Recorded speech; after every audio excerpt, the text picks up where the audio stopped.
Hey there, Doug here with Kitstik, and I'm going to take you through the new Kitstik and tell you about everything I've incorporated with it, including most of what I consider the 10 C's of survival for kids out in the woods. I'll have a link to this this cheat sheet here, but let's go through it. So starting at the top, you've got a compass. And for me, call is one of those C's, which is a whistle. Obviously very important. As soon as a kid gets lost, they should be able to stop and start blowing that whistle. Just a cotton bandana, great uses for whether it's just wiping you off or, injury. And then it also acts as a wrist support. And then inside here, underneath this duct tape, is an emergency blanket. And it actually gets pretty big. I've got another video to show you how big that gets. Easily wraps around an adult or a couple kids actually. And then we've got some cargo tape, so kids know how to tape everything together. So even if they want to tape that emergency blanket around them, you've got several feet of cargo tape in there as well. So then inside there are 4 kits, and so coming off of some of those C's, we've talked about the call, the cover. One of them is the coping. And so coping is just if a kid is out there and they're kind of scared or whatever, we want something to kind of calm them down. And that's where story dice come into play. There's just 4 dice here. You roll them, and then the kid can basically make up a story with those 4 dice.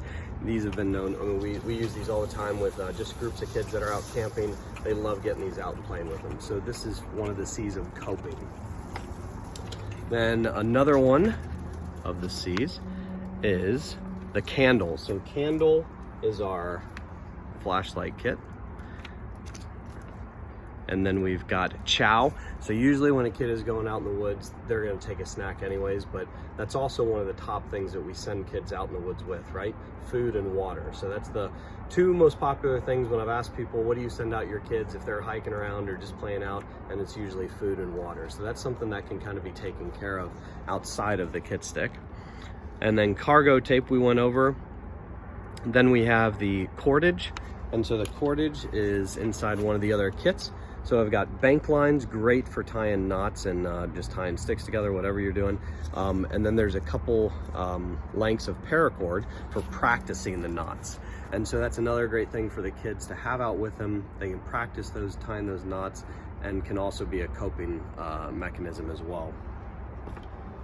Going down the line as well, we've got the compass, which we went over, the cotton, and then last is combustion. So I used to include the fire kit in the Kitstiks, but what we're going to do is this is just going to come with it separately, so that way you and your child can practice starting fires. But really, we don't want to have this with them until they're ready for it. And you can check out everything that's in a fire starting kit later. But so the 4 kits that come with it are the 3 that I've mentioned before, for the flashlight, the cordage, the dice, and then also the first aid kit. And so those are the 4 that come inside the Kitstik for kids, along with the extra fire starting kit outside of it. So hope you enjoyed. Thanks for watching.